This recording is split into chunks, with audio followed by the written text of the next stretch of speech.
It's a warm welcome to Africa 360, where the program that goes right across the continent for news and views you won't get anywhere else. Of course, views with a distinctly African perspective. I'm Chris Marilang and you're watching Africa 360. In this week's edition, it's been described as South Africa's worst diplomatic standoff with another African country in 20 years. Pretoria and Kigali are at odds amid accusations of espionage and harboring dissidents. South Africa and Rwanda have expelled each other's diplomats, bringing their relations to an all-time low. This week on Africa 360, we put the two countries' diplomatic spat under the spotlight. Well, South Africa and Rwanda's relations have once again made the news. Pretoria recently expelled Rwandan diplomats over their alleged involvement in an attempted assassination. Kigali then responded by kicking out Pretoria's diplomats. The spat centers on Faustin Kayumba Nyamwasa. He's a former Rwandan army chief in exile here in South Africa.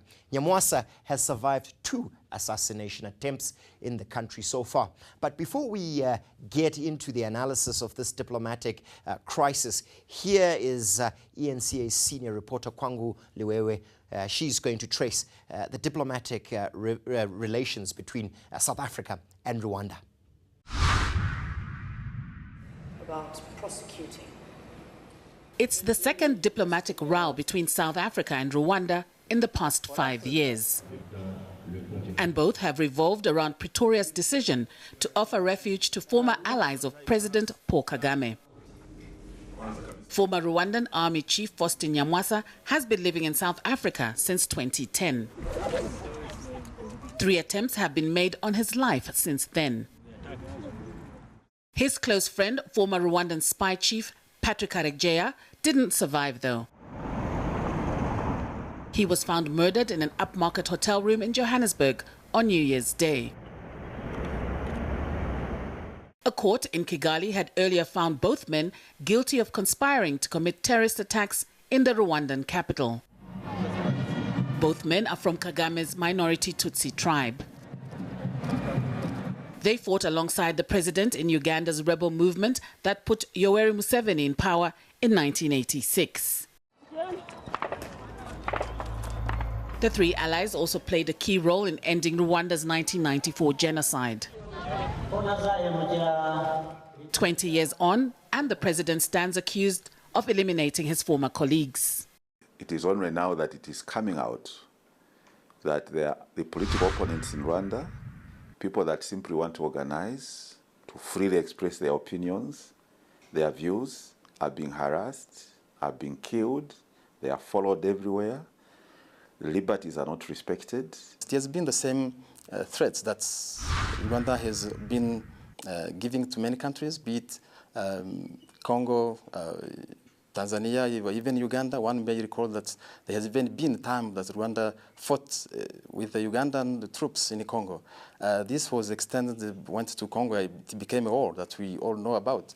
Now we are talking about those threats to Tanzania as neighboring countries. So it goes on and on. Now, coming to South Africa, one can see that this one goes beyond understanding, because it's really, really unacceptable to invade any country with the aim of killing refugees or hunting down refugees. This is the alleged trail of killings. It started barely 2 years after the genocide ended.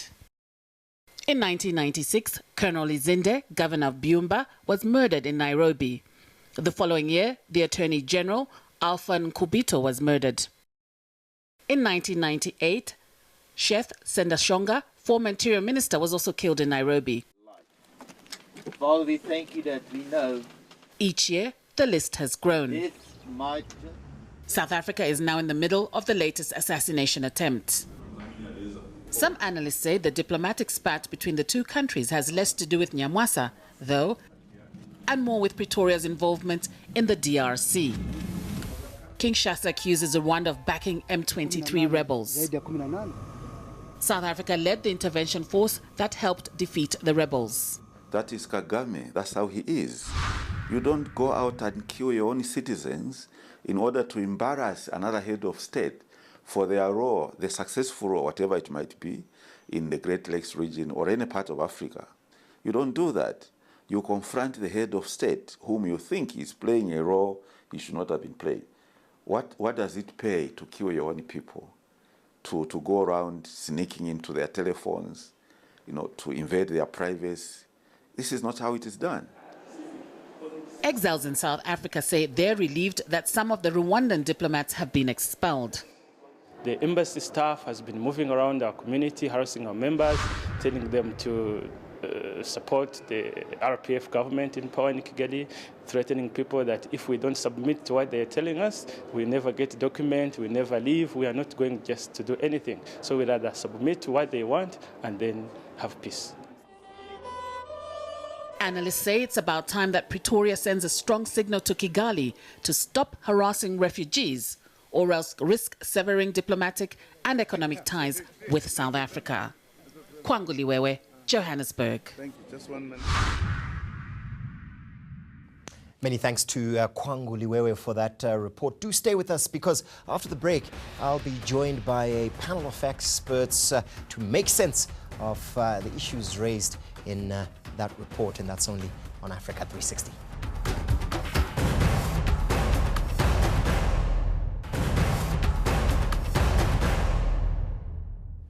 Welcome back. If you're just joining us, this is Africa 360. Our focus today is on the diplomatic standoff between Rwanda and South Africa. Well, to help us get into that now, I'm joined here in our Johannesburg studio by Stephanie Wolters from the Institute for Security Studies. Also joining us from our Pretoria studios is Dr. Martin Rupiya from the African Public Policy and Research Institute.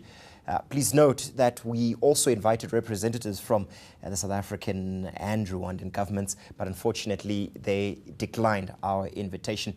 So, Martin, I guess we'll just have to deal with you and Stephanie for the moment. Let me ask you a question. Were you surprised that the relationship has come to this low point between Rwanda and South Africa? The persistence that we have seen in terms of the public news coming out on the attacks on Nyamwasa, I think it really forced the South African government to take action. The rationale for that persistence is something that we can begin to debate, and perhaps there may be two reasons for that persistence. The first is, of course, to understand the context in which this is taking place. Linked with the South African deployment in the Kivus, Eastern Congo, against M23 and other forces, and of course the internal dynamics in Kigali itself, in which a number of key officials who have thought different to the political presidency and structures have had to seek political asylum in South Africa. So in one sense, one sees the attacks perhaps trying to create a message to say the Rwandans can respond insofar as the actions that are being taken in the Eastern Congo. But at the same time, I think it also speaks to the internal political dynamics in Kigali. You're tracking what Martin's saying. Is this a sign of Rwanda's ability to basically project force outside of its region, outside of its borders? Or is this just a case of a small country misbehaving? No, I think it's a bit of both, actually. I mean, I think that Rwanda has formidable intelligence services. It has a very competent and good army. And certainly, General Nyamwasa and Patrick Karegeya were both part of that apparatus at one point or another. So certainly there's a capability there that Rwanda has. But I do think that, with regards to South Africa's reaction, it's a long time coming. I mean, I think the South African government waited as long as it could to take the extreme measure of expelling diplomats. In the case of Nyamwasa's first attempted assassination, it's awaiting the outcome of a long-delayed trial, and really didn't speak publicly about the repercussions there or accuse Rwanda of anything at that stage. It didn't do anything like that either after Karegeya's murder. This attack now, coming so quickly after Karegeya's murder at the end of the last year. I think it was just one thing too many. And from what we understand, because of course we haven't had official communication yet, is that South Africa was aware of this and was able to capitalize on that knowledge about this attack and make the link between the attackers and the Rwandan government. But here's the thing, Stephanie, what we have heard, especially from the Rwandan government, quite consistently for quite some time, is the argument that South Africa has been harboring known terrorists, known dissidents. They've requested extradition of these individuals from South Africa. Why didn't South Africa simply comply? Well, I think that's part of the delicacy of this question. I mean, South Africa did grant asylum to these two people on grounds that it evaluated as valid. So I think to send them back to the country from which they were fleeing, essentially, really doesn't make any sense from a human rights perspective at all. I mean, you're essentially going back on your initial decision. But this isn't necessarily about the human rights perspective, because quite certainly here there's the issue of national interest, the geopolitics of a key strategic partner in the Great Lakes being Rwanda, requesting extradition of these key personnel, and South Africa rejecting it. It sets a bad precedent, doesn't it? I don't think so. I think South Africa was standing up for what it believes in that particular case. It has an asylum policy. It had granted asylum to those two men to comply with a simple with an extradition request without scrutinizing the reasons for it or perhaps what could happen to those two men once they returned to Rwanda. I think would have been much more damaging for South Africa's image as a country that stands for human rights and for political freedoms. Well, a relationship that is important to Rwanda and certainly to South Africa, as we're seeing. However, has Rwanda, which has repeatedly denied its involvement in the attacks against Nyamwasa and the other so-called dissidents, really presented a case that we could believe? These accusations have been around for some time now. Some time ago, I spoke to President Paul Kagame, I think it was about 4 years ago, on the matter of Faustin Nyamwasa, and this is what he had to say. Oh, the general should not have had a role in the first place in voicing such a democratic credentials, because his role was somewhere else, was in the barracks, if you will, until he chose for different reasons. And here you have to make a choice. Either you believe him or you believe us, meaning you believe the people of Rwanda. Now, I also don't appreciate this fact that if somebody runs out of this country and cries foul, then it is that person's right and not the country and the institutions and the leaders of Rwanda. Well, Martin Rupiah, there we have a bite from President Kagame, who's saying, you know, believe us. So why should you believe these individuals who have absconded? We believe, and when I say we, the Rwandans believe, that these two gentlemen, the late Patrick Karegeya and, of course, General Nyamwasa, should have been extradited back to Rwanda. What's your view on that? I think there is a different interpretation and a different methodology to responding to people seeking political asylum in South Africa as compared to what I think Rwanda wanted to, to happen. So it is that interpretation that I think South Africa has its own constitutional framework, its own rules and regulations to follow, and as I say, the interpretation of what transgressions these characters may have committed in the countries of origin, which would then inform South Africa's actions to either repatriate or to seek more information or more evidence before they took action. Why do you believe the South Africans have been so slow to respond to questions around why these diplomats were declared persona non grata and sent back to their countries? I think there is not sufficient evidence before the South Africans, in my view, to be able to take the action of expatriating these people back to Kigali. There may be other reasons, I don't know, but this is what I suspect perhaps is informing South African what you think are slow actions in responding. do you share a similar perspective on taking such a drastic measure of declaring these guys persona non grata, sending them back home? And Martin is arguing that maybe the slow response in actually publicly declaring what they had done wrong was so slow simply because there wasn't enough evidence. Does that make sense? We don't know yet, but I don't think so. I think probably the reason they're not saying as much as they're saying is because, of course, saying what evidence they do have would be even more damaging to that relationship with Rwanda. I think, that would really put the nail in the coffin. And maybe they're trying to recuperate, have these conversations behind closed doors with Rwanda and not to alienate them further. I mean, I think that, they could have, if they'd wanted to, taken such dramatic action after other incidents. So why is this one different? To me, the answer is because they had evidence this time. And I think they've waited a long time. It's been 4 years since we saw the first attempted assassination. I think South Africa this time probably does have the information. But, Dr. Rupiah may also be right, and maybe we'll never know. Maybe we'll never know. Do stay with us, because after the break, we'll continue our discussion on this issue of Rwanda and try to get to the bottom of this international incident that has placed Rwanda and South Africa's diplomatic relations at the precipice. Stay with us on 360. Rwanda is beyond a police state. Rwanda is a rogue state. A rogue state. Yeah.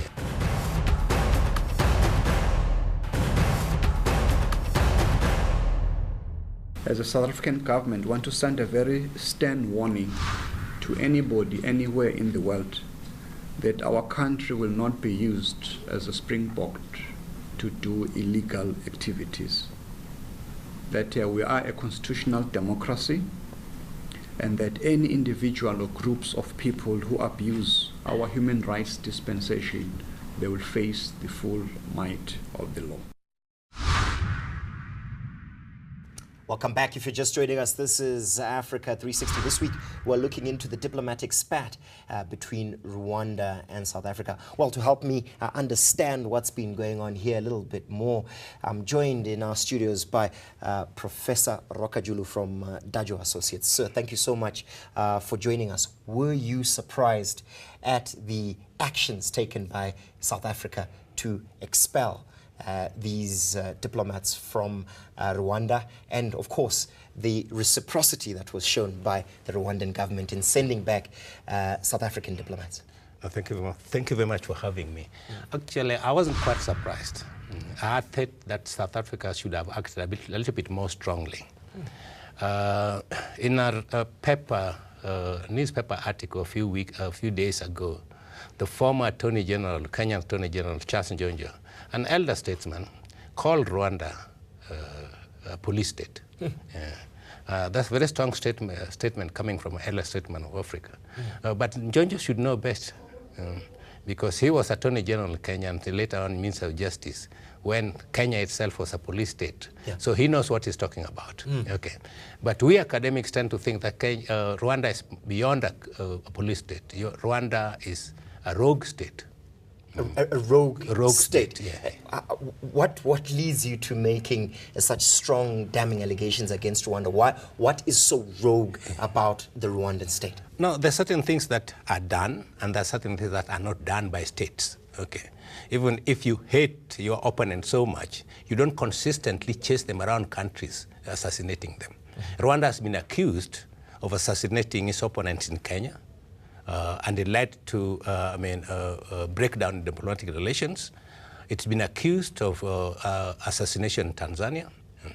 It's been accused of attempted assassination in Nyamwasa here earlier, which also led to ruffles in diplomatic relations. It was accused of Karugoya's assassination earlier in the year, and now this open one, which led to this diplomatic relations. So we think that, South Africa should have acted very decisively. And I think that coming the third time round, South Africa should actually break the Give us an example. When you say more decisively, what other means are available to South Africa in terms of the decisive response that you are advocating here? One, it has happened before, and it's been raised in that context before. So this time around, South Africa should have broken diplomatic relations with Rwanda. Completely, absolute completely. And issued a very strong statement that this is not done. And any country which dares to do this with us, this is exactly how we are going to act. And I think this is also a reflection of the weakness in the AU system, because AU knows what is going on. And nobody has raised a voice to say that, chaps, this you do, this you don't do. Now, and this is the weakness that we are facing. A lot of people, Professor Julu, would actually say, if you advocate for what I would call the knockout punch, ending diplomatic relations completely, it does limit the ability of South Africa and indeed of Rwanda to act collectively in the interest of peace and security in Africa, in the African Union that you're referring to. Look, if you're dealing with Nigeria, you're dealing with Kenya, you're dealing with the big countries, then you're cautious. After all, what is Rwanda? It's a small, tiny little country with absolutely very little influence. So it must be, people must act with it, towards it, in a way that forces it to toe the line. You see, South Africa is going to be seen or interpreted as fairly very weak and afraid to take a position if it doesn't do anything more decisive. Because what did he do? He just asked 3 Rwandan diplomats to pack up and leave in 72 hours. What has Rwanda done? They upped the ante. They sent 6.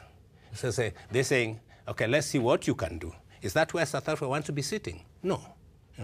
South Africa as a major player, a political and economic hegemon in the continent, must behave like a hegemon. A hegemon must behave like a hegemon. So that in certain instances, they don't even need to talk. They need just look you seriously, and then you know, I've done something wrong. I won't be able to, I won't do this again. But here we're talking about a case where Rwanda has done it in South African soil now 3 times. It's a really tough indictment here on the Rwandans, considering, you know, the levers that are available to South Africa. What if I would suggest to you, and I know you've taken a very tough stance here, that probably what has led South Africa to engage in Rwanda this way is the long-term historical relationship that South Africa has with Rwanda. In 1994, when South Africa went to the polls, in 1994, there was this genocide. Both countries have similarities in their quest of ending non-tribalism, engaging in strong developmental states. That's a very good example. And in all those cases that you're mentioning, it's South Africa who has been offering, South Africa who has been supporting. So they should have a stronger leverage to tell Rwanda that you do this and you do. Look at South Africa role in Burundi. It poured in funds and funds and funds to make these countries sustainable. Look at South Africa role DRC. Again, it played a similar role to pop up these countries and really completely get it out of the conflict mode. And it still continues to do so in the Great Lakes region. So this is a big player in the region. Now, how do you turn around and mess out of the big player in the region? What message are you sending? But I think it's precisely because the leaders of Rwanda, of the Kagame type, understand the continent. They understand that AU remains a club of heads of states.